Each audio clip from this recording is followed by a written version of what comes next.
नमस्कार. अनुश्री मध्ये आपलं सहर्ष स्वागत. मी रोहिणी. सर्व ताईंना, सर्व मावशींना माझा नमस्कार. काल अष्टमी होती, तर काल कन्यापूजन केलं, पण रात्री उशीर झाला, त्याच्यामुळे व्हिडिओ आज येतोय. अष्टमीला आहे ना आपल्या घरातल्या कुलदैवतेचं ओटी भरण करायचं असतं, तर मी आता कुलदैवतेचं ओटी भरण करते. ओटी भरण्यासाठी मी साडी, नारळ, वेणी, बांगड्या, केळी, गहू, जे ओटी भरणाचं साहित्य असतं ना ते सर्वच घेतलेलं होतं. कुठलीही पूजा करायची ना, तर आधी आपण आपल्या स्वतःला हळदी कुंकू लावून घ्यायचं, नंतर पूजा करायला सुरुवात करायची असते. मला स्वतःला हळदी कुंकू लावून घेतलं, नंतर देवीला हळदी कुंकू अर्पण केलं. जे ओटी भरण होतं त्याला हळदी कुंकू वाहून घेतलं, आणि जशी आपण ओटी भरतो आता अशी ओटी भरून घ्यायची 5 वेळेस किंवा 7 वेळेस उतरवून. देवीच्या साईडला आहे ना मी कडकण्यांचा पाटावरती डबा ठेवलेला होता, तिथेच आहे ना आता ओटी भरणाचं ताट पण ठेवलं. दसऱ्यापर्यंत आहे ना आता हे ओटी भरण असंच ठेवायचं. जेव्हा आपण घट हलवू ना त्याच्यानंतरच ओटी भरण उचलून ते एखाद्या गरजू व्यक्तीला द्यायचं. आज आखाड्याची माळ होती, आखाड्याची माळ घातली. तांबोळीचा नैवेद्य होता देवीला, मग पानाचा विडा आणलेला होता. आज देवीला नैवेद्य पण तांबोळीचा दाखवला. इकडे मुलींना जेवण करण्यासाठी बसवलेलं होतं. 3च मुलींचं नियोजन होतं, पण अचानक 6-7 जणी जमा झाल्या. खूप बरं वाटलं. स्वयंपाक साधाच केलेला होता. डाळ, भात, चपाती, उसळची भाजी आणि खीर केलेली होती. आता मुली जेवण करताय. आमचं छोटा स्वरूप पण मुलींसोबत जेवायला बसवलं.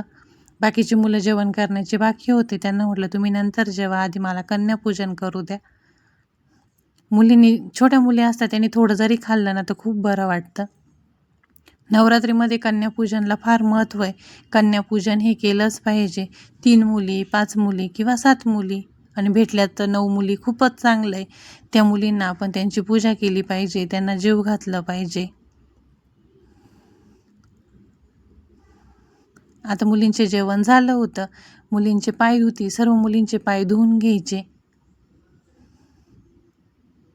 मुलींसाठी मस्त गिफ्ट आणलेलं होतं मी. रुमाल घेतलेले होते, मेहंदीचे कोन, नेल पेंट, बांगड्या. त्यांना जे आवडतं ना अशा वस्तू घ्यायच्या. वेणी घेतलेली होती त्यांना, आणि जे छोटे आपल्या डोक्यावर ठेवायला लाल ओढण्या त्या पण घेतलेल्या होत्या. जेणेकरून मुलींना आनंद झाला पाहिजे, ते उत्साहित अंतकरणाने आपल्या घरातून बाहेर पडल्या पाहिजे असं साहित्य घ्यायचं. नारळ किंवा खोबऱ्याची वाटी ते पण देता. आता सर्व मुलींचे पाय धुवून झालेले होते. आता कुंकवाने ना त्यांच्या पायावरती स्वस्तिक काढते मी. सर्व मुलींच्या पायावरती स्वस्तिक काढायचं. आज अष्टमी होती ना, भरपूर ठिकाणी कन्यापूजन होतं, त्याच्यामुळे ना जाऊबाईंनी त्यांनी पण केलेलं होतं. त्यांच्या पायावरती स्वस्तिक काढलेलं होतं, पण आपल्या घरी आल्यानंतर आपण परत काढायचं आपल्या हाताने. कारण ह्या छोट्या मुली असं ना हे देवीचं रूप असतं, आणि 2 ते 10 वर्षाच्या आतीलच मुलींना जीव घालायचं म्हणजे बोलवायचं. मोठ्या आल्या तर चालतं, पण ज्यांना आपण कन्या म्हणून आज पूजन करणार आहे ना त्या 2 ते 10 वर्षाच्या आतीलच पाहिजे. सर्व मुलींच्या पण पायावरती स्वस्तिक काढून घेते आता मी.